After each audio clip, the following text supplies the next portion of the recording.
प्यारे विद्यार्थियों, साडा अज दा लैसन आ महाराजा रणजीत सिंह। महाराजा रणजीत सिंह वो ना जिस नूं असीं अज भी याद करदे हां तां कहने आ कि काश महाराजा इन्नी जल्दी इस दुनिया तो ना गया हुंदा तां अज साडा इतिहास कुछ होर हुंदा। महाराजा रणजीत सिंह ने छोटी जही मिसल शुकर ਚੱਕੀਆ ਦੇ ਵਿੱਚ जन्म लिया।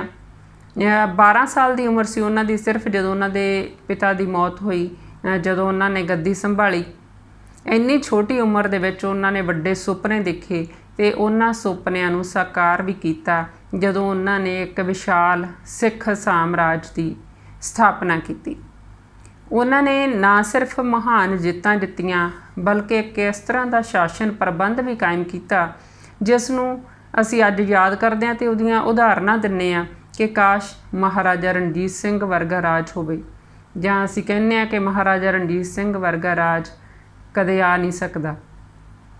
वो महान जेतू सी, कुशल शासन प्रबंधक सी, उदार दिल सी, न्याय करन वाले सी, कूटनीतिवान सी, एक जिहड़ी आ पक्की समझ वाले सी, परपक्क सोच सी उन्हां दी जिस दे नाल उन्हां ने अपने साम्राज नूं अंग्रेज़ां वर्गी वड्डी शक्ति तो बचाई रखिया। अज दे इस लैसन दे विच इस पहले पार्ट दे विच इहदे लैसन दा असीं एक भाग करांगे। उहदे विच असीं उन्हां दीयां जित्तां बारे अते अंग्रेज़ां दे नाल संबंधां बारे चर्चा करांगे। रणजीत सिंह का जन्म 13 नवंबर 1780 ईस्वी नूं गुजरांवाला विखे होया। उन्हां दे पिता का नाम महा सिंह सी जो शुकर ਚੱਕੀਆ मिसल के सरदार सन। माता का नाम राज कौर सी। रणजीत सिंह नूं पढ़ाई दे विच दिलचस्पी नहीं सी, सिट्टे वजों पढ़ लिख नहीं सके। वो अपना सारा समा घोड़सवारी करन, तलवारबाजी सिੱਖਣ ते शिकार खेडण दे विच बतीत करदे सी। इस तरह वो समय दे नाल उच्च कोटि के घोड़सवार, निपुण निशानेबाज ते तलवार के धनी बने। भावें पढ़ लिख नहीं सके पर तीखण बुद्धि के मालक सन। रणजीत सिंह की योग्यता नूं देख के उन्हां दे पिता ने भविष्यवाणी की सी कि मेरे इस बहादुर पुत्र लई गुजरांवाला दा राज काफ़ी नहीं होवेगा। ये भविष्यवाणी सच्ची सिद्ध हुई। भावें रणजीत सिंह की उम्र बहुत छोटी सी जदों उन्हां दे सिर तो पिता का साया उठ गया। 12 वरियां दे सी उस समय जदों उन्हां ने शुकर ਚੱਕੀਆ मिसल नूं संभालिया। पर बड़ी सूझ-बूझ दे नाल उन्हां ने इस छोटी जही मिसल तो एक विशाल सिख साम्राज की स्थापना की। उस समय रणजीत सिंह की उम्र घट सी, इसलिए जिहड़ा शासन प्रबंध आ उस दे विच माँ राज कौर अते दीवान लखपत राय का काफ़ी सहयोग रहा। 1796 ईस्वी दे विच रणजीत सिंह का विआह गुरबख्श सिंह की पुत्री महताब कौर दे नाल कर दिता गया। तो उस तो बाद रणजीत सिंह की जिहड़ी सੱਸ सी सदा कौर, उसने भी शासन प्रबंध दे विच हिस्सा लेना शुरू किया। पर 1797 ईस्वी रणजीत सिंह ने सारा जिहड़ा शासन प्रबंध सी, सारियां शक्तियां अपने हत्थ दे विच ले लईआं। हुण असीं महाराजा रणजीत सिंह दीयां जित्तां बारे थोड़ा विस्तार नाल गल करांगे। सब तो पहला लाहौर की जिੱਤ। लाहौर की जिੱਤ 1799 ईस्वी। ये महाराजा रणजीत सिंह की सब तो पहली तो महत्वपूर्ण जिੱਤ सी। लाहौर सैकड़े वरियां तो पंजाब की राजधानी चली आ रही सी। इस तो इलावा पुराना शहर होने करके भी बड़ा महत्व रखता सी। इत्थे 3 भंगी सरदारां दे अधीन सी लाहौर, साहिब सिंह, मोहर सिंह ते चेत सिंह। ये जिहड़े तिन्ने सरदार सी, इन्हां दा जिहड़ा प्रबंध सी वो वधिया नहीं सी। रंग रलियां च मस्त रहिंदे सी, अत्याचारी सी। उन्हां दे माड़े प्रबंधां कारण जिहड़े लोक दुखी सी। अफगानिस्तान का शासक शाहजमान, उसने भी 1793 ईस्वी तो लैके 98 ईस्वी के विचकार पंजाब ते 4 वारी हमले किए। तो उन्हें अपने चौथे हमले के दौरान नवंबर दे विच 1798 च लाहौर नूं अपने कब्जे विच कर लिया सी। पर बगावत हो जाण कारण उन्होंने लाहौर छड्ड के वापस जाना पिया। ਇਸ ਦਾ ਫਾਇਦਾ ਉਠਾ ਕੇ ਜਿਹੜੇ ਭੰਗੇ ਸਰਦਾਰ ਆ ਉਹ ਫਿਰ ਤੋਂ ਉਹਨਾਂ ਨੇ ਲਾਹੌਰ 'ਤੇ ਕਬਜ਼ਾ ਕਰ ਲਿਆ। ਪਰ ਲੋਕ ਉਹਨਾਂ ਤੋਂ ਬੜੇ ਦੁਖੀ ਸੀ, ਇਸ ਲਈ ਉਹਨਾਂ ਨੇ ਮਹਾਰਾਜਾ ਰਣਜੀਤ ਸਿੰਘ ਨੂੰ ਸੱਦਾ ਦਿੱਤਾ ਹਮਲਾ ਕਰਨ ਦਾ। ਰਣਜੀਤ ਸਿੰਘ ਵੀ ਅਜਿਹੇ ਮੌਕੇ ਦੀ ਤਲਾਸ਼ ਦੇ ਵਿੱਚ ਸੀ ਅਤੇ ਆਪਣੀ ਸੱਸ ਸਦਾ ਕੌਰ ਦੀ ਮਦਦ ਦੇ ਨਾਲ 6 ਜੁਲਾਈ 1799 ਈਸਵੀ ਨੂੰ ਲਾਹੌਰ ਉੱਤੇ ਹਮਲਾ ਕੀਤਾ। ਇਸ ਹਮਲੇ ਦੀ ਖਬਰ ਮਿਲਦਿਆਂ ਹੀ ਸਾਹਿਬ ਸਿੰਘ ਅਤੇ ਮੋਹਰ ਸਿੰਘ ਸੀ ਜਿਹੜੇ ਪਹਿਲਾਂ ਹੀ ਸ਼ਹਿਰ ਛੱਡ ਕੇ ਭੱਜ ਗਏ, ਅਤੇ ਚੇਤ ਸਿੰਘ ਨੇ ਥੋੜ੍ਹਾ ਬਹੁਤ ਮੁਕਾਬਲਾ ਕੀਤਾ ਪਰ ਉਹਨੂੰ ਵੀ ਹਾਰ ਮੰਨਣੀ ਪਈ। ਇਸ ਤਰ੍ਹਾਂ ਰਣਜੀਤ ਸਿੰਘ ਨੇ 7 ਜੁਲਾਈ 1799 ਈਸਵੀ ਨੂੰ ਲਾਹੌਰ ਦੇ ਉੱਪਰ ਕਬਜ਼ਾ ਕਰ ਲਿਆ। ਦੂਸਰੀ ਜਿੱਤ ਭਸੀਨ ਦੀ ਜਿੱਤ 1800 ਈਸਵੀ। ਲਾਹੌਰ ਦੀ ਜਿੱਤ ਕਾਰਨ ਬਹੁਤ ਸਾਰੇ ਜਿਹੜੇ ਸਰਦਾਰ ਸੀ ਰਣਜੀਤ ਸਿੰਘ ਦੇ ਵਿਰੁੱਧ ਹੋ ਗਏ ਸੀ। ਅੰਮ੍ਰਿਤਸਰ ਦੇ ਗੁਲਾਬ ਸਿੰਘ ਭੰਗੀ ਅਤੇ ਕਸੂਰ ਦੇ ਨਿਜ਼ਾਮਉਦੀਨ ਨੇ ਮਹਾਰਾਜੇ ਵਿਰੁੱਧ ਇੱਕ ਗੱਠਜੋੜ ਤਿਆਰ ਕਰ ਲਿਆ ਅਤੇ ਫੌਜਾਂ ਨੂੰ ਲੈ ਕੇ ਲਾਹੌਰ ਦੇ ਨੇੜੇ ਭਸੀਨ ਨਾਂ ਦੇ ਪਿੰਡ ਵਿੱਚ ਪਹੁੰਚ ਗਏ। ਰਣਜੀਤ ਸਿੰਘ ਵੀ ਸੀ ਜਿਹੜਾ ਮੁਕਾਬਲਾ ਕਰਨ ਲਈ ਆ ਗਿਆ, ਪਰ 2 ਮਹੀਨੇ ਤੱਕ ਕਿਸੇ ਨੇ ਇੱਕ ਦੂਜੇ ਦੇ ਉੱਪਰ ਹਮਲਾ ਨਾ ਕੀਤਾ। ਇੰਨੇ ਨੂੰ ਜਿਹੜਾ ਗੱਠਜੋੜ ਦਾ ਮੁਖੀ ਸੀ ਗੁਲਾਬ ਸਿੰਘ, ਉਹਦੀ ਜ਼ਿਆਦਾ ਸ਼ਰਾਬ ਪੀਣ ਦੇ ਕਾਰਨ ਮੌਤ ਹੋ ਗਈ, ਅਤੇ ਉਸ ਤੋਂ ਬਿਨਾਂ ਜਿਹੜਾ ਸੀਗਾ ਦੂਜਿਆਂ ਦਾ ਵੀ ਵਿਰੋਧੀਆਂ ਦਾ ਵੀ ਹੌਸਲਾ ਟੁੱਟ ਗਿਆ। ਇਸ ਤਰ੍ਹਾਂ ਨਾਲ ਜਿਹੜੇ ਰਣਜੀਤ ਸਿੰਘ ਬਿਨਾਂ ਬਹਾਏ ਖੂਨ ਬਹਾਏ ਰਣਜੀਤ ਸਿੰਘ ਨੂੰ ਜਿੱਤ ਪ੍ਰਾਪਤ ਹੋਈ, ਭਸੀਨ ਦੀ ਜਿੱਤ। ਇਸ ਜਿੱਤ ਨਾਲ ਰਣਜੀਤ ਸਿੰਘ ਦਾ ਇੱਕ ਵੱਡਾ ਖਤਰਾ ਟਲ ਗਿਆ ਅਤੇ ਲਾਹੌਰ ਉੱਤੇ ਉਸ ਦਾ ਪੱਕਾ ਅਧਿਕਾਰ ਹੋ ਗਿਆ। ਤੀਸਰਾ ਅਕਾਲਗੜ੍ਹ ਦੀ ਜਿੱਤ 1801 ਈਸਵੀ ਵਿੱਚ। ਅਕਾਲਗੜ੍ਹ ਦਾ ਜਿਹੜਾ ਸੀ ਦਲ ਸਿੰਘ ਗੁਜਰਾਤ ਦੇ ਸਾਹਿਬ ਸਿੰਘ ਭੰਗੀ ਨਾਲ ਰਲ ਕੇ ਰਣਜੀਤ ਸਿੰਘ ਦੇ ਵਿਰੁੱਧ ਸਾਜ਼ਿਸ਼ਾਂ ਕਰ ਰਿਹਾ ਸੀ। ਇਸ ਦੀ ਖਬਰ ਜਦੋਂ ਰਣਜੀਤ ਸਿੰਘ ਨੂੰ ਮਿਲੀ ਤਾਂ ਉਸਨੇ ਅਕਾਲਗੜ੍ਹ ਦੇ ਉੱਪਰ ਜਿਹੜਾ ਸੀ ਹਮਲਾ ਕਰ ਦਿੱਤਾ ਅਤੇ ਦਲ ਸਿੰਘ ਨੂੰ ਗ੍ਰਿਫਤਾਰ ਕਰ ਲਿਆ, ਪਰ ਬਾਅਦ ਦੇ ਵਿੱਚ ਉਸ ਨੂੰ ਰਿਹਾ ਕਰ ਦਿੱਤਾ ਗਿਆ। ਪਰ ਅਕਾਲਗੜ੍ਹ ਪਹੁੰਚਦੇ ਹੀ ਜਿਹੜੀ ਦਲ ਸਿੰਘ ਦੀ ਮੌਤ ਹੋ ਗਈ। ਰਣਜੀਤ ਸਿੰਘ ਨੇ ਜਿਹੜਾ ਅਕਾਲਗੜ੍ਹ ਦੇ ਉੱਪਰ ਕਬਜ਼ਾ ਕਰ ਲਿਆ। ਅੰਮ੍ਰਿਤਸਰ ਦੀ ਜਿੱਤ 1805 ਈਸਵੀ। ਧਾਰਮਿਕ ਪੱਖ ਤੋਂ ਅੰਮ੍ਰਿਤਸਰ ਸ਼ਹਿਰ ਦਾ ਸਿੱਖਾਂ ਲਈ ਬੜਾ ਮਹੱਤਵ ਸੀ, ਆਪਣਾ ਮੱਕਾ ਸਮਝਦੇ ਸੀ ਅੰਮ੍ਰਿਤਸਰ ਨੂੰ, ਵਪਾਰਕ ਕੇਂਦਰ ਵੀ ਸੀ। ਇਸ ਲਈ ਪੰਜਾਬ ਦਾ ਮਹਾਰਾਜਾ ਬਣਨ ਲਈ ਅੰਮ੍ਰਿਤਸਰ 'ਤੇ ਕਬਜ਼ਾ ਜ਼ਰੂਰੀ ਸੀ। ਇੱਥੇ ਗੁਲਾਬ ਸਿੰਘ ਭੰਗੀ ਦੀ ਵਿਧਵਾ ਮਾਈ ਸੁੱਖਾਂ ਦੇ ਅਧੀਨ ਸੀ। ਇਹ ਆਪਣੇ ਨਾਬਾਲਗ ਪੁੱਤਰ ਗੁਰਦਿੱਤ ਸਿੰਘ ਦੇ ਨਾਂ 'ਤੇ ਉਹ ਸ਼ਾਸਨ ਕਰ ਰਹੀ ਸੀ। ਲੋਹਗੜ੍ਹ ਦਾ ਕਿਲ੍ਹਾ ਅਤੇ ਜਮਜਮਾ ਤੋਪ ਮਹਾਰਾਜਾ ਰਣਜੀਤ ਸਿੰਘ ਨੇ ਮਾਈ ਸੁੱਖਾਂ ਤੋਂ ਮੰਗੀ, ਪਰ ਉਹਨੇ ਇਹ ਮੰਗਾਂ ਨਹੀਂ ਮੰਨੀਆਂ। ਰਣਜੀਤ ਸਿੰਘ ਨੇ ਅੰਮ੍ਰਿਤਸਰ 'ਤੇ ਹਮਲਾ ਕਰ ਦਿੱਤਾ। ਥੋੜ੍ਹੇ ਵਿਰੋਧ ਪਿੱਛੋਂ ਮਾਈ ਸੁੱਖਾਂ ਨੂੰ ਹਾਰ ਮੰਨਣੀ ਪਈ। ਇਸ ਤਰ੍ਹਾਂ ਰਣਜੀਤ ਸਿੰਘ ਦਾ ਸੀ ਲਾਹੌਰ ਅੰਮ੍ਰਿਤਸਰ ਦੇ ਉੱਪਰ ਕਬਜ਼ਾ ਹੋ ਗਿਆ।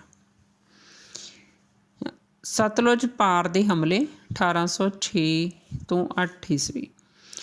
ਮਹਾਰਾਜਾ ਰਣਜੀਤ ਸਿੰਘ ਨੇ ਸਤਲੁਜ ਪਾਰ ਦੇ ਪ੍ਰਦੇਸ਼ਾਂ 'ਤੇ ਜਿਹੜਾ ਹੈਗਾ 1806, 7 ਅਤੇ 8 ਈਸਵੀ ਦੇ ਵਿੱਚ ਹਮਲੇ ਕੀਤੇ। ਇਹਨਾਂ ਹਮਲਿਆਂ ਦੇ ਦੌਰਾਨ ਮਹਾਰਾਜਾ ਰਣਜੀਤ ਸਿੰਘ ਨੇ ਪਹਿਲੀ ਵਾਰੀ ਲੁਧਿਆਣਾ, ਜਗਰਾਓਂ, ਦਾਖਾ, ਜੰਡਿਆਲਾ, ਤਲਵੰਡੀ ਦੇ ਪ੍ਰਦੇਸ਼ਾਂ 'ਤੇ ਕਬਜ਼ਾ ਕੀਤਾ। ਦੂਸਰੀ ਮੁਹਿੰਮ ਦੇ ਦੌਰਾਨ ਮੋਰਿੰਡਾ, ਸਰਹੰਦ, ਜੀਰਾ, ਕੋਟਕਪੂਰਾ ਅਤੇ ਧਰਮਕੋਟ ਦੇ ਇਲਾਕਿਆਂ 'ਤੇ ਕਬਜ਼ਾ ਕੀਤਾ। ਤੀਸਰੀ ਮੁਹਿੰਮ ਦੇ ਵਿੱਚ ਫਰੀਦਕੋਟ, ਅੰਬਾਲਾ, ਸ਼ਾਹਬਾਦ ਦੇ ਇਲਾਕਿਆਂ 'ਤੇ ਕਬਜ਼ਾ ਕੀਤਾ। ਮਹਾਰਾਜੇ ਨੇ ਸਾਰੇ ਪ੍ਰਦੇਸ਼ ਆਪਣੇ ਸਾਥੀਆਂ ਨੂੰ ਵੰਡ ਦਿੱਤੇ। ਇਸ ਤੋਂ ਇਲਾਵਾ ਰਣਜੀਤ ਸਿੰਘ ਨੇ ਪਟਿਆਲਾ, ਨਾਭਾ, ਜੀਂਦ, ਮਲੇਰਕੋਟਲਾ, ਸ਼ਾਹਬਾਦ, ਕੈਥਲ, ਅੰਬਾਲਾ ਆਦਿ ਦੇ ਸ਼ਾਸਕਾਂ ਪਾਸੋਂ ਖਿਰਾਜ ਯਾਨੀ ਕਿ ਟੈਕਸ ਵੀ ਪ੍ਰਾਪਤ ਕੀਤਾ। ਅੱਗੇ ਡੱਲੇ ਵਾਲੀਆ ਮਿਸਲ ਨੂੰ ਜਿੱਤਣਾ 1807 ਈਸਵੀ। ਡੱਲੇ ਵਾਲੀਆ ਮਿਸਲ ਦਾ ਨੇਤਾ ਤਾਰਾ ਸਿੰਘ ਘੇਬਾ ਸੀ, ਯੋਗ ਸ਼ਾਸਕ ਸੀ। ਇਸ ਲਈ ਰਣਜੀਤ ਸਿੰਘ ਨੇ ਉਸਦੇ ਜਿਉਂਦੇ ਜੀ ਡੱਲੇ ਵਾਲੀਆ ਮਿਸਲ ਦੇ ਉੱਪਰ ਹਮਲਾ ਕਰਨ ਦੀ ਕੋਸ਼ਿਸ਼ ਨਹੀਂ ਕੀਤੀ। 1807 ਈਸਵੀ ਦੇ ਵਿੱਚ ਉਸ ਦੀ ਮੌਤ ਹੋ ਗਈ। ਇਹ ਚੰਗਾ ਮੌਕਾ ਦੇਖ ਕੇ ਰਣਜੀਤ ਸਿੰਘ ਅਫਸੋਸ ਕਰਨ ਦੇ ਬਹਾਨੇ ਡੱਲੇ ਵਾਲੀਆ ਮਿਸਲ 'ਤੇ ਉਸਨੇ ਹਮਲਾ ਕਰ ਦਿੱਤਾ। ਤਾਰਾ ਸਿੰਘ ਦੀ ਵਿਧਵਾ ਨੇ ਰਣਜੀਤ ਸਿੰਘ ਦੀ ਫੌਜ ਦਾ ਕੁਝ ਮੁਕਾਬਲਾ ਕੀਤਾ ਪਰ ਹਾਰ ਗਈ। ਮਹਾਰਾਜਾ ਨੇ ਡੱਲੇ ਵਾਲੀਆ ਮਿਸਲ ਦੇ ਸਾਰੇ ਪ੍ਰਦੇਸ਼ਾਂ ਨੂੰ ਆਪਣੇ ਕਬਜ਼ੇ ਵਿੱਚ ਕਰ ਲਿਆ। ਇਦੋਂ ਅੱਗੇ ਕਸੂਰ ਅਤੇ ਝੰਗ ਦੀ ਜਿੱਤ 1807 ਈਸਵੀ। ਕਸੂਰ ਦੇ ਸ਼ਾਸਕ ਨਿਜ਼ਾਮੁਦੀਨ ਨੇ ਰਣਜੀਤ ਸਿੰਘ ਦੀ ਅਧੀਨਤਾ ਸਵੀਕਾਰ ਕਰ ਲਈ ਸੀ। 1807 ਈਸਵੀ ਵਿੱਚ ਉਸ ਦੀ ਮੌਤ ਤੋਂ ਬਾਅਦ ਉਸ ਦੇ ਉੱਤਰਾਧਿਕਾਰੀ ਕੁਤਬਉਦੀਨ ਨੇ ਰਣਜੀਤ ਸਿੰਘ ਦੀ ਅਧੀਨਤਾ ਸਵੀਕਾਰ ਕਰਨ ਤੋਂ ਇਨਕਾਰ ਕਰ ਦਿੱਤਾ ਸੀ। ਸਿੱਟੇ ਵਜੋਂ ਰਣਜੀਤ ਸਿੰਘ ਨੇ ਕਸੂਰ 'ਤੇ ਹਮਲਾ ਕਰਕੇ ਕੁਤਬਉਦੀਨ ਨੂੰ ਹਰਾ ਦਿੱਤਾ ਅਤੇ ਕਸੂਰ 'ਤੇ ਕਬਜ਼ਾ ਕਰ ਲਿਆ। ਇਸ ਤੋਂ ਬਾਅਦ ਰਣਜੀਤ ਸਿੰਘ ਨੇ ਝੰਗ ਦੇ ਸ਼ਾਸਕ ਅਹਿਮਦ ਖਾਨ ਨੂੰ ਹਰਾ ਕੇ ਉਸ ਦੇ ਪ੍ਰਦੇਸ਼ਾਂ ਨੂੰ ਵੀ ਆਪਣੇ ਅਧੀਨ ਕਰ ਲਿਆ। ਸਿਆਲਕੋਟ ਦੀ ਜਿੱਤ 1808 ਈਸਵੀ। ਸਿਆਲਕੋਟ ਦੇ ਸ਼ਾਸਕ ਦਾ ਨਾਂ ਜੀਵਨ ਸਿੰਘ ਸੀ। 1808 ਈਸਵੀ ਵਿੱਚ ਰਣਜੀਤ ਸਿੰਘ ਨੇ ਉਸ ਨੂੰ ਸਿਆਲਕੋਟ ਦਾ ਕਿਲ੍ਹਾ ਦੇਣ ਲਈ ਕਿਹਾ ਸੀ। ਉਸ ਦੇ ਇਨਕਾਰ ਕਰਨ 'ਤੇ ਸਿਆਲਕੋਟ 'ਤੇ ਹਮਲਾ ਕਰਕੇ ਜਿਹੜਾ ਰਣਜੀਤ ਸਿੰਘ ਨੇ ਸਿਆਲਕੋਟ ਦੇ ਇਲਾਕੇ ਨੂੰ ਆਪਣੇ ਰਾਜ ਦੇ ਵਿੱਚ ਸ਼ਾਮਲ ਕਰ ਲਿਆ। ਕਾਂਗੜਾ ਦੀ ਜਿੱਤ 1809 ਈਸਵੀ। 1809 ਈਸਵੀ ਵਿੱਚ ਨੇਪਾਲ ਦੇ ਗੋਰਖਿਆਂ ਨੇ ਕਾਂਗੜੇ ਦੇ ਕਿਲ੍ਹੇ ਨੂੰ ਘੇਰ ਲਿਆ ਸੀ। ਕਾਂਗੜੇ ਦੇ ਸ਼ਾਸਕ ਸੰਸਾਰ ਚੰਦ ਨੇ ਰਣਜੀਤ ਸਿੰਘ ਤੋਂ ਗੋਰਖਿਆਂ ਦੇ ਵਿਰੁੱਧ ਸਹਾਇਤਾ ਮੰਗੀ ਅਤੇ ਬਦਲੇ ਦੇ ਵਿੱਚ ਰਣਜੀਤ ਸਿੰਘ ਨੂੰ ਕਾਂਗੜੇ ਦਾ ਕਿਲ੍ਹਾ ਦੇਣ ਦਾ ਵਚਨ ਕੀਤਾ। ਰਣਜੀਤ ਸਿੰਘ ਨੇ ਜਿਹੜਾ ਸੀ ਗੋਰਖਿਆਂ ਨੂੰ ਉੱਥੋਂ ਦੜਾ ਦਿੱਤਾ, ਪਰ ਸੰਸਾਰ ਚੰਦ ਨੇ ਬਾਅਦ ਦੇ ਵਿੱਚ ਕਿਲ੍ਹਾ ਦੇਣ ਤੋਂ ਟਾਲ ਮਟੋਲ ਕੀਤੀ। ਰਣਜੀਤ ਸਿੰਘ ਨੇ ਸੰਸਾਰ ਚੰਦ ਦੇ ਪੁੱਤਰ ਅਨੁਰੁੱਧ ਨੂੰ ਕੈਦ ਕਰ ਲਿਆ। ਮਜਬੂਰ ਹੋ ਕੇ ਉਸਨੇ ਕਾਂਗੜੇ ਦਾ ਕਿਲ੍ਹਾ ਰਣਜੀਤ ਸਿੰਘ ਦੇ ਹਵਾਲੇ ਕਰ ਦਿੱਤਾ। ਜੰਮੂ ਦੀ ਜਿੱਤ 1809 ਈਸਵੀ। ਰਣਜੀਤ ਸਿੰਘ ਨੇ 1806 ਅਤੇ 1807 ਈਸਵੀ ਵਿੱਚ 3 ਵਾਰੀ ਇੱਥੇ ਆਪਣੀਆਂ ਜੇਤੂ ਮੁਹਿੰਮਾਂ ਭੇਜੀਆਂ ਸੀ, ਪਰ ਜੰਮੂ ਦਾ ਸ਼ਾਸਕ ਜੈ ਸਿੰਘ ਹਰ ਵਾਰੀ ਰਣਜੀਤ ਸਿੰਘ ਦੀਆਂ ਫੌਜਾਂ ਨੂੰ ਭਾਰੀ ਨਜ਼ਰਾਨੇ ਦੇ ਕੇ ਮੋੜ ਦਿੰਦਾ ਸੀ। 1809 ਈਸਵੀ ਵਿੱਚ ਜੰਮੂ ਦੇ ਰਾਜੇ ਜੈ ਸਿੰਘ ਦੀ ਮੌਤ ਤੋਂ ਪਿੱਛੋਂ ਰਣਜੀਤ ਸਿੰਘ ਦੇ ਦੀਵਾਨ ਭਗਵਾਨ ਦਾਸ ਦੀ ਕਮਾਨ ਹੇਠ ਜੰਮੂ 'ਤੇ ਕਬਜ਼ਾ ਕਰਨ ਲਈ ਫੌਜ ਭੇਜੀ। ਉਸਨੇ ਬੜੀ ਆਸਾਨੀ ਨਾਲ ਜੰਮੂ 'ਤੇ ਕਬਜ਼ਾ ਕਰ ਲਿਆ। ਅੱਗੇ ਗੁਜਰਾਤ ਦੀ ਜਿੱਤ 1809 ਈਸਵੀ। ਗੁਜਰਾਤ ਦਾ ਸ਼ਹਿਰ ਆਪਣੇ ਸਾਧਨਾਂ ਕਾਰਨ ਕਾਫੀ ਪ੍ਰਸਿੱਧ ਸੀ। ਇੱਥੋਂ ਦਾ ਸ਼ਾਸਕ ਸਾਹਿਬ ਸਿੰਘ ਭੰਗੀ ਰਣਜੀਤ ਸਿੰਘ ਵਿਰੁੱਧ ਸਾਜ਼ਿਸ਼ਾਂ ਕਰ ਰਿਹਾ ਸੀ, ਪਰ ਰਣਜੀਤ ਸਿੰਘ ਹੋਰ ਪਾਸੇ ਰੁੱਝੇ ਹੋਣ ਕਾਰਨ ਗੁਜਰਾਤ ਵੱਲ ਧਿਆਨ ਨਹੀਂ ਸੀ ਦੇ ਸਕਿਆ। 1809 ਵਿੱਚ ਮਹਾਰਾਜਾ ਰਣਜੀਤ ਸਿੰਘ ਨੇ ਫਕੀਰ ਅਜ਼ੀਜ਼ੁਦੀਨ ਅਧੀਨ ਗੁਜਰਾਤ ਵਿਰੁੱਧ ਮੁਹਿੰਮ ਭੇਜੀ। ਉਸਨੇ ਗੁਲਾਬ ਸਿੰਘ ਭੰਗੀ ਨੂੰ ਹਰਾ ਕੇ ਗੁਜਰਾਤ 'ਤੇ ਅਧਿਕਾਰ ਕਰ ਲਿਆ। ਕੁਝ ਹੋਰ ਸਿੱਖ ਮਿਸਲਾਂ ਦੀਆਂ ਜਿੱਤਾਂ। ਮਹਾਰਾਜਾ ਰਣਜੀਤ ਸਿੰਘ ਨੇ 1809 ਈਸਵੀ ਵਿੱਚ ਬਘੇਲ ਸਿੰਘ ਕਰੋੜ ਸਿੰਘੀਆ ਤੋਂ ਹਰਿਆਣੇ ਦਾ ਇਲਾਕਾ, 1811 'ਚ ਕਾਨ ਸਿੰਘ ਨਕਈ ਪਾਸੋਂ ਪਾਕਪਟਨ ਅਤੇ ਦੇਪਾਲਪੁਰ ਦੇ ਇਲਾਕੇ, 1815 ਵਿੱਚ ਰਾਮਗੜੀਆ ਮਿਸਲ ਦੇ ਇਲਾਕੇ ਅਤੇ 1821 'ਚ ਕਨਈਆ ਮਿਸਲ ਦੇ ਇਲਾਕਿਆਂ 'ਤੇ ਕਬਜ਼ਾ ਕੀਤਾ। ਅੱਗੇ ਅਟਕ ਦੀ ਜਿੱਤ 1813 ਈਸਵੀ। ਅਟਕ ਦਾ ਕਿਲ੍ਹਾ ਜਿਹੜਾ ਭੂਗੋਲਿਕ ਪੱਖ ਤੋਂ ਮਹੱਤਵਪੂਰਨ ਸੀ। ਮਹਾਰਾਜਾ ਰਣਜੀਤ ਸਿੰਘ ਦੇ ਸਮੇਂ ਇੱਥੇ ਅਫਗਾਨ ਗਵਰਨਰ ਜਹਾਂਦਾਦ ਖਾਂ ਦਾ ਸ਼ਾਸਨ ਸੀ। ਕਹਿਣ ਨੂੰ ਤਾਂ ਕਾਬਲ ਸਰਕਾਰ ਦੇ ਅਧੀਨ ਸੀ, ਪਰ ਅਸਲ ਵਿੱਚ ਸੁਤੰਤਰ ਤੌਰ 'ਤੇ ਸ਼ਾਸਨ ਕਰ ਰਿਹਾ ਸੀ। 1813 ਈਸਵੀ ਵਿੱਚ ਜਦੋਂ ਕਾਬਲ ਦੇ ਵਜ਼ੀਰ ਫਤਿਹ ਖਾਂ ਨੇ ਕਸ਼ਮੀਰ 'ਤੇ ਹਮਲਾ ਕਰਕੇ ਉਸ ਦੇ ਭਰਾ ਅਤਾ ਮੁਹੰਮਦ ਖਾਂ ਨੂੰ ਹਰਾ ਦਿੱਤਾ ਤਾਂ ਉਹ ਘਬਰਾ ਗਿਆ। ਉਸ ਨੂੰ ਇਹ ਪੱਕਾ ਯਕੀਨ ਸੀ ਕਿ ਫਤਿਹ ਖਾਂ ਅਗਲਾ ਜਿਹੜਾ ਹਮਲਾ ਅਟਕ 'ਤੇ ਕਰੇਗਾ, ਇਸ ਲਈ ਉਸਨੇ 1 ਲੱਖ ਰੁਪਏ ਦੀ ਸਾਲਾਨਾ ਜਗੀਰ ਦੇ ਬਦਲੇ ਅਟਕ ਦਾ ਕਿਲ੍ਹਾ ਮਹਾਰਾਜੇ ਦੇ ਹਵਾਲੇ ਕਰ ਦਿੱਤਾ। ਜਦੋਂ ਫਤਿਹ ਖਾਂ ਨੂੰ ਇਸ ਗੱਲ ਦਾ ਪਤਾ ਲੱਗਿਆ ਤਾਂ ਅੱਗ ਬਬੂਲਾ ਹੋ ਗਿਆ। ਉਸਨੇ ਅਟਕ ਦੇ ਕਿਲ੍ਹੇ ਨੂੰ ਆਪਣੇ ਅਧੀਨ ਕਰਨ ਲਈ ਆਪਣੀਆਂ ਫੌਜਾਂ ਨਾਲ ਅਟਕ ਵੱਲ ਕੂਚ ਕੀਤਾ। 13 ਜੁਲਾਈ 1813 ਨੂੰ ਹਜਰੋ ਜਾਂ ਹੈਦਰੋ ਦੇ ਸਥਾਨ 'ਤੇ ਹੋਈ ਇੱਕ ਘਮਸਾਣ ਲੜਾਈ ਵਿੱਚ ਮਹਾਰਾਜਾ ਰਣਜੀਤ ਸਿੰਘ ਦੀਆਂ ਫੌਜਾਂ ਨੇ ਫਤਿਹ ਖਾਂ ਨੂੰ ਕਰਾਰੀ ਹਾਰ ਦਿੱਤੀ। ਇਹ ਅਫਗਾਨਾਂ ਅਤੇ ਸਿੱਖਾਂ ਵਿਚਾਲੇ ਲੜੀ ਗਈ ਪਹਿਲੀ ਲੜਾਈ ਸੀ। ਇਸ ਜਿੱਤ ਕਾਰਨ ਜਿੱਥੇ ਅਟਕ 'ਤੇ ਰਣਜੀਤ ਸਿੰਘ ਦਾ ਅਧਿਕਾਰ ਹੋ ਗਿਆ, ਉੱਥੇ ਉਸ ਦੀ ਜਿਹੜੀ ਸ਼ੋਹਰਤ ਸੀ ਉਹ ਵੀ ਦੂਰ ਦੂਰ ਤੱਕ ਫੈਲ ਗਈ। ਮੁਲਤਾਨ ਦੀ ਜਿੱਤ 1818 ਈਸਵੀ। ਮੁਲਤਾਨ ਦੀ ਭੂਗੋਲਿਕ ਅਤੇ ਆਰਥਿਕ ਪੱਖ ਤੋਂ ਬੜੀ ਮਹੱਤਤਾ ਸੀ। ਇਸ ਲਈ ਰਣਜੀਤ ਸਿੰਘ ਮੁਲਤਾਨ ਨੂੰ ਆਪਣੇ ਅਧੀਨ ਕਰਨਾ ਚਾਹੁੰਦਾ ਸੀ। ਮੁਜ਼ੱਫਰ ਖਾਂ ਦਾ ਸ਼ਾਸਨ ਸੀ ਉੱਥੇ। ਰਣਜੀਤ ਸਿੰਘ ਨੇ 1802 ਤੋਂ 1817 ਈਸਵੀ ਦੇ ਸਮੇਂ ਦੌਰਾਨ 6 ਮੁਹਿੰਮਾਂ ਉੱਥੇ ਭੇਜੀਆਂ। ਨਵਾਬ ਮੁਜ਼ੱਫਰ ਖਾਂ ਹਰ ਵਾਰੀ ਨਜ਼ਰਾਨਾ ਦੇ ਕੇ ਰਣਜੀਤ ਸਿੰਘ ਨੂੰ ਟਾਲ ਦਿੰਦਾ ਸੀ। 1818 ਈਸਵੀ ਦੇ ਵਿੱਚ ਰਣਜੀਤ ਸਿੰਘ ਨੇ ਪੱਕਾ ਫੈਸਲਾ ਕਰ ਲਿਆ ਮੁਲਤਾਨ ਨੂੰ ਜਿੱਤਣ ਦਾ, ਅਤੇ ਮਿਸਰ ਦੀਵਾਨ ਚੰਦ ਦੇ ਅਧੀਨ ਸੈਨਾ ਭੇਜੀ। ਬਹੁਤ ਭਿਆਨਕ ਜਿਹੜੀ ਲੜਾਈ ਹੋਈ ਆ, ਅਤੇ ਉਸ ਵਿੱਚ ਰਣਜੀਤ ਸਿੰਘ ਨੇ ਜਿਹੜਾ ਮੁਲਤਾਨ ਨੂੰ ਜਿੱਤ ਲਿਆ। ਮੁਜ਼ੱਫਰ ਖਾਂ ਆਪਣੇ 5 ਪੁੱਤਰਾਂ ਸਮੇਤ ਲੜਦਾ ਹੋਇਆ ਮਾਰਿਆ ਗਿਆ। ਰਣਜੀਤ ਸਿੰਘ ਨੂੰ ਜਦੋਂ ਇਸ ਜਿੱਤ ਦੀ ਖਬਰ ਮਿਲੀ ਤਾਂ ਬੜਾ ਖੁਸ਼ ਹੋਇਆ। ਕਈ ਦਿਨਾਂ ਤੱਕ ਇਸ ਜਿੱਤ ਦੇ ਜਸ਼ਨ ਮਨਾਏ ਜਾਂਦੇ ਰਹੇ। ਮਿਸਰ ਦੀਵਾਨ ਚੰਦ ਨੂੰ ਜ਼ਫਰ ਜੰਗ ਦਾ ਖਿਤਾਬ ਦਿੱਤਾ ਗਿਆ। ਕਸ਼ਮੀਰ ਦੀ ਜਿੱਤ 1819 ਈਸਵੀ। ਪ੍ਰਾਚੀਨ ਕਾਲ ਤੋਂ ਹੀ ਕਸ਼ਮੀਰ ਦੀ ਘਾਟੀ ਆਪਣੀ ਸੁੰਦਰਤਾ ਅਤੇ ਵਪਾਰ ਲਈ ਪ੍ਰਸਿੱਧ ਆ। ਇਸ ਲਈ ਰਣਜੀਤ ਸਿੰਘ ਨੇ ਇਸ ਨੂੰ ਜਿੱਤਣ ਲਈ 1813 ਈਸਵੀ ਤੋਂ 1814 ਈਸਵੀ ਦੇ ਵਿੱਚ ਕਾਫੀ ਕੋਸ਼ਿਸ਼ਾਂ ਕੀਤੀਆਂ। 1813 ਅਤੇ 14 ਦੇ ਵਿਚਕਾਰ 1818 ਵਿੱਚ ਮੁਲਤਾਨ ਦੀ ਜਿੱਤ ਤੋਂ ਰਣਜੀਤ ਸਿੰਘ ਉਤਸ਼ਾਹਿਤ ਹੋ ਗਿਆ ਸੀ, ਅਤੇ ਉਸਨੇ 1819 ਦੇ ਵਿੱਚ ਫਿਰ ਮਿਸਰ ਦੀਵਾਨ ਚੰਦ ਨੂੰ ਵਿਸ਼ਾਲ ਜਿਹੜੀ ਹੈ ਸੈਨਾ ਦੇ ਕੇ ਕਸ਼ਮੀਰ ਵੱਲ ਭੇਜਿਆ।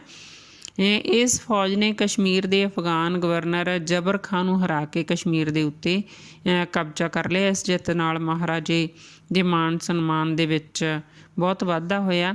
ਮਿਸਰ ਦੀਵਾਨ ਚੰਦ ਨੂੰ ਫਤਿਹ ਨੁਸਰਤ ਨਸੀਬ ਦਾ ਖਿਤਾਬ ਦਿੱਤਾ ਗਿਆ।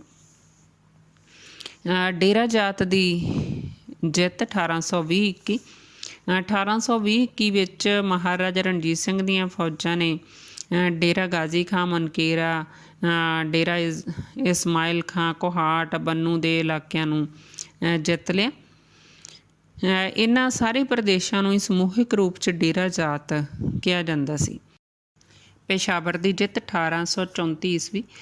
ਪੇਸ਼ਾਵਰ ਦਾ ਇਲਾਕਾ ਭੂਗੋਲਿਕ ਪੱਖ ਤੋਂ ਬੜਾ ਮਹੱਤਵਪੂਰਨ ਸੀ। ਪੇਸ਼ਾਵਰ ਜਿੱਤਣ ਲਈ ਰਣਜੀਤ ਸਿੰਘ ਨੂੰ ਕਾਫੀ ਮੁਹਿੰਮਾਂ ਭੇਜਣੀਆਂ ਪਈਆਂ। ਤੀਸਰੀ ਮੁਹਿੰਮ ਦੇ ਵਿੱਚ ਟਿੱਬੀ ਟੇਰੀ ਦੇ ਯੁੱਧ ਦੇ ਵਿੱਚ ਅਕਾਲੀ ਫੂਲਾ ਸਿੰਘ ਵੀ ਇਸ ਲੜਾਈ ਦੇ ਵਿੱਚ ਮਾਰੇ ਗਏ ਸੀ। ਅਖੀਰ 1834 ਈਸਵੀ ਦੇ ਵਿੱਚ ਪੇਸ਼ਾਵਰ ਨੂੰ ਆਪਣੇ ਸਾਮਰਾਜ ਦੇ ਵਿੱਚ ਸ਼ਾਮਲ ਕੀਤਾ। ਮਹਾਰਾਜਾ ਰਣਜੀਤ ਸਿੰਘ ਦੇ ਰਾਜ ਦੇ ਵਿਸਥਾਰ ਦੀ ਗੱਲ ਕਰੀਏ ਤਾਂ ਮਹਾਰਾਜਾ ਰਣਜੀਤ ਸਿੰਘ ਦਾ ਰਾਜ ਉੱਤਰ ਵਿੱਚ ਲੱਦਾਖ ਤੋਂ ਲੈ ਕੇ ਦੱਖਣ ਵਿੱਚ ਸ਼ਿਕਾਰਪੁਰ ਤੱਕ ਅਤੇ ਪੂਰਬ ਵਿੱਚ ਸਤਲੁਜ ਨਦੀ ਤੋਂ ਲੈ ਕੇ ਪੱਛਮ ਵਿੱਚ ਪੇਸ਼ਾਵਰ ਤੱਕ ਫੈਲਿਆ ਹੋਇਆ ਸੀ। ਇਸ ਤਰ੍ਹਾਂ ਮਹਾਰਾਜਾ ਰਣਜੀਤ ਸਿੰਘ ਨੇ ਆਪਣੇ ਸ਼ਾਸਨ ਕਾਲ ਦੇ ਦੌਰਾਨ ਇੱਕ ਵਿਸ਼ਾਲ ਸਾਮਰਾਜ ਦੀ ਸਥਾਪਨਾ ਕੀਤੀ। ਮਹਾਰਾਜਾ ਰਣਜੀਤ ਸਿੰਘ ਦੀਆਂ ਜਿੱਤਾਂ ਤੋਂ ਬਾਅਦ ਅਸੀਂ ਵਿਚਾਰ ਕਰਾਂਗੇ ਕਿ ਉਹਨਾਂ ਦੇ ਅੰਗਰੇਜ਼ਾਂ ਨਾਲ ਸੰਬੰਧ ਕਿਹੋ ਜਿਹੇ ਸੀ। ਅੰਗਰੇਜ਼ੀ ਸਾਮਰਾਜ ਤੋਂ ਆਪਣੇ ਨਵੇਂ ਖੜ੍ਹੇ ਕੀਤੇ ਰਾਜ ਨੂੰ ਬਚਾਉਣ ਲਈ ਉਹਨਾਂ ਨੂੰ ਕਈ ਤਰ੍ਹਾਂ ਦੇ ਸੰਧੀਆਂ ਸਮਝੌਤੇ ਵੀ ਕਰਨੇ ਪਏ।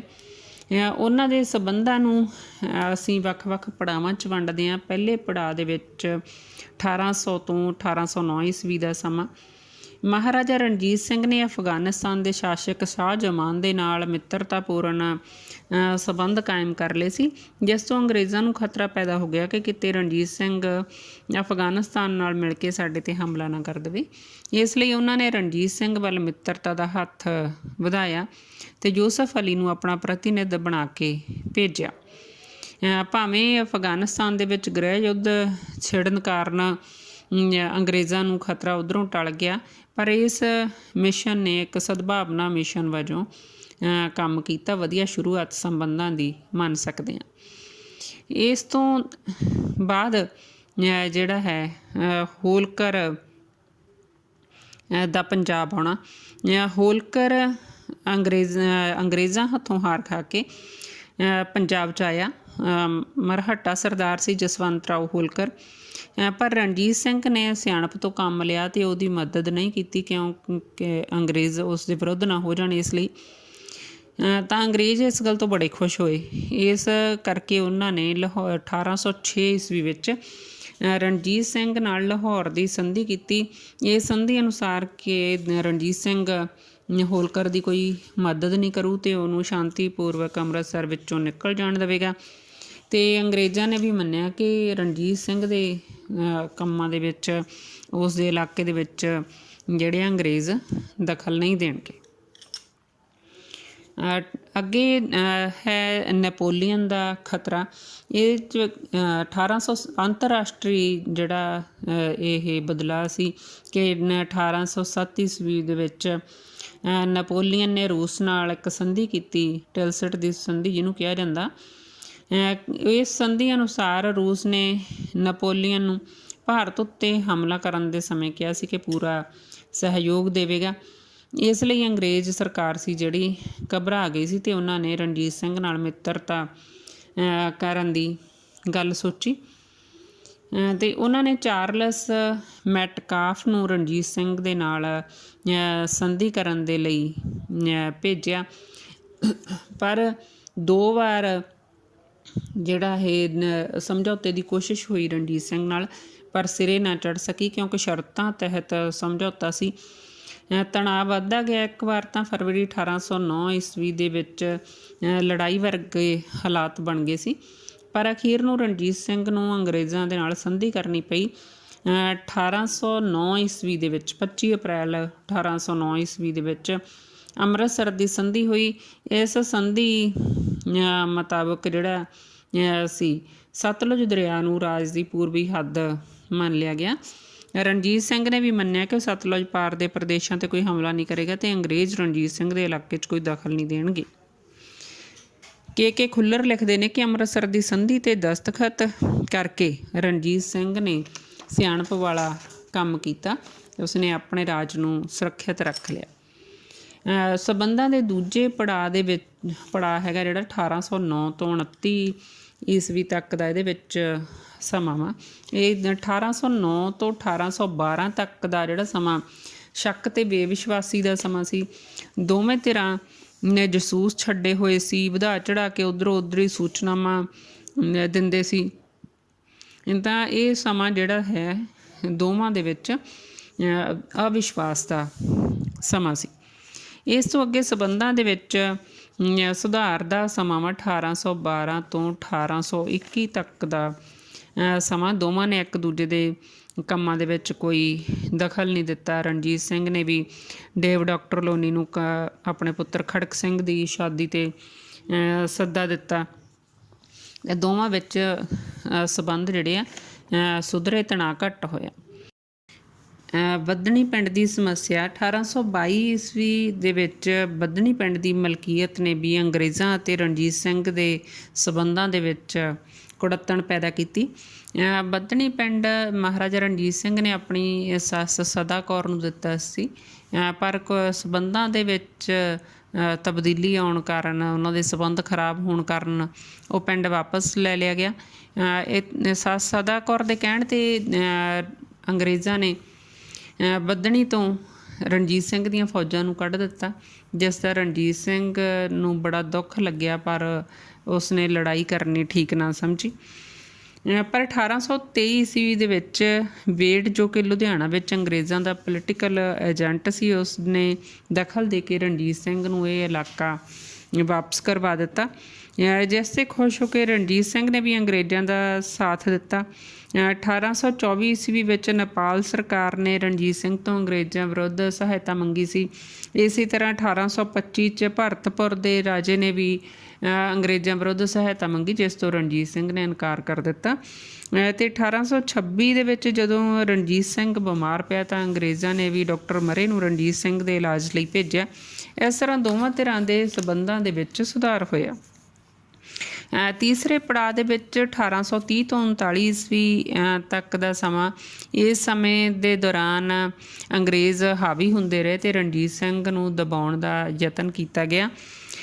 ਇਸ ਵਿੱਚ ਸਭ ਤੋਂ ਪਹਿਲਾਂ ਸੀ ਸਿੰਧ ਦਾ ਪ੍ਰਸ਼ਨ। ਸਿੰਧ ਦਾ ਇਲਾਕਾ ਵਪਾਰਕ ਅਤੇ ਭੂਗੋਲਿਕ ਪੱਖ ਤੋਂ ਮਹੱਤਵਪੂਰਨ ਸੀ ਅਤੇ ਦੋਵੇਂ ਧਿਰਾਂ ਹੀ ਇਸ ਉੱਤੇ ਕਬਜ਼ਾ ਕਰਨਾ ਚਾਹੁੰਦੀਆਂ ਸੀ, ਪਰ ਅੰਗਰੇਜ਼ਾਂ ਨੇ ਕੂਟਨੀਤੀ ਦੇ ਨਾਲ ਸਿੰਧ ਦੇ ਨਾਲ ਵਪਾਰਕ ਸਮਝੌਤਾ ਕਰ ਲਿਆ।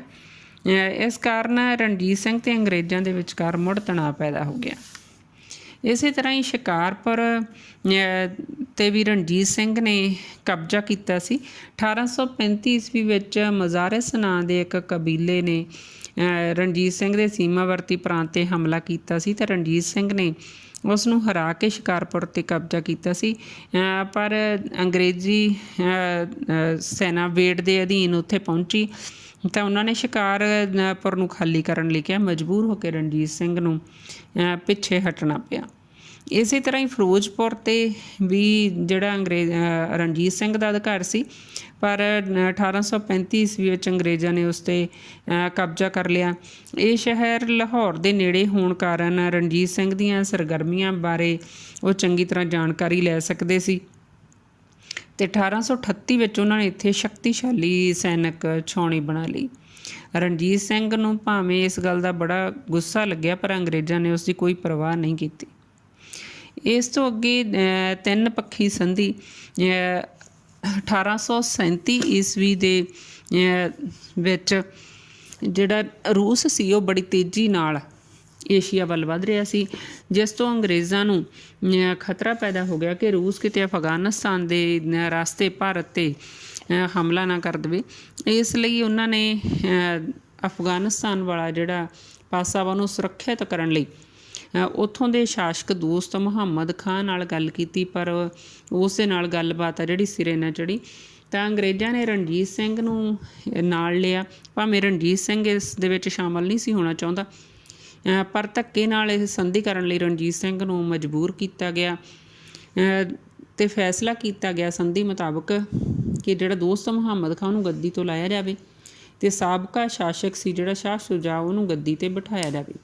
ਇਸ ਕੰਮ ਲਈ ਰਣਜੀਤ ਸਿੰਘ ਮਦਦ ਕਰੇਗਾ, ਆਪਣੀ ਸੈਨਾ ਭੇਜੇਗਾ ਅਤੇ ਇਸ ਬਦਲੇ ਜਿਹੜਾ ਸ਼ਾਹ ਸ਼ੁਜਾ ਵਾ ਉਹ 2 ਲੱਖ ਰੁਪਈਆ ਦੇਵੇਗਾ।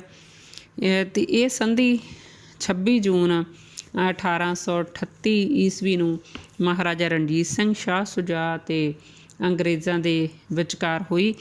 ਇਸ ਸੰਧੀ ਮੁਤਾਬਕ ਅੰਗਰੇਜ਼ਾਂ ਅਤੇ ਰਣਜੀਤ ਸਿੰਘ ਦੇ ਸਹਿਯੋਗ ਨਾਲ ਅਫਗਾਨਿਸਤਾਨ ਦਾ ਬਾਦਸ਼ਾਹ ਬਣਾਇਆ ਜਾਣਾ ਸੀ ਸ਼ਾਹ ਸ਼ੁਜਾ ਨੂੰ। ਅਤੇ ਜਿਹੜੇ ਸ਼ਾਹ ਸ਼ੁਜਾ ਨੇ ਮਹਾਰਾਜਾ ਰਣਜੀਤ ਸਿੰਘ ਦੁਆਰਾ ਜਿੱਤੇ ਗਏ ਸਾਰੇ ਅਫਗਾਨ ਇਲਾਕਿਆਂ ਨੂੰ ਵਾਪਸ ਕਰਨਾ ਸੀ। ਸਿੰਧ ਦੇ ਸੰਬੰਧ 'ਚ ਅੰਗਰੇਜ਼ਾਂ ਅਤੇ ਰਣਜੀਤ ਸਿੰਘ ਦਰਮਿਆਨ ਜਿਹੜੇ ਫੈਸਲੇ ਹੋਣਗੇ, ਸ਼ਾਹ ਸ਼ੁਜਾ ਉਹਨਾਂ ਨੂੰ ਮੰਨਣ ਲਈ ਉਹਨੇ ਵਚਨ ਦਿੱਤਾ। ਸ਼ਾਹ ਸ਼ੁਜਾ ਅੰਗਰੇਜ਼ਾਂ ਅਤੇ ਸਿੱਖਾਂ ਤੋਂ ਬਿਨਾਂ ਕਿਸੇ ਹੋਰ ਸ਼ਕਤੀ ਦੇ ਨਾਲ ਸੰਬੰਧ ਨਹੀਂ ਕਾਇਮ ਕਰੇਗਾ। ਇੱਕ ਦੇਸ਼ ਦਾ ਦੁਸ਼ਮਣ ਦੋਵਾਂ ਦੇਸ਼ਾਂ ਦਾ ਦੁਸ਼ਮਣ ਸਮਝਿਆ ਜਾਵੇਗਾ।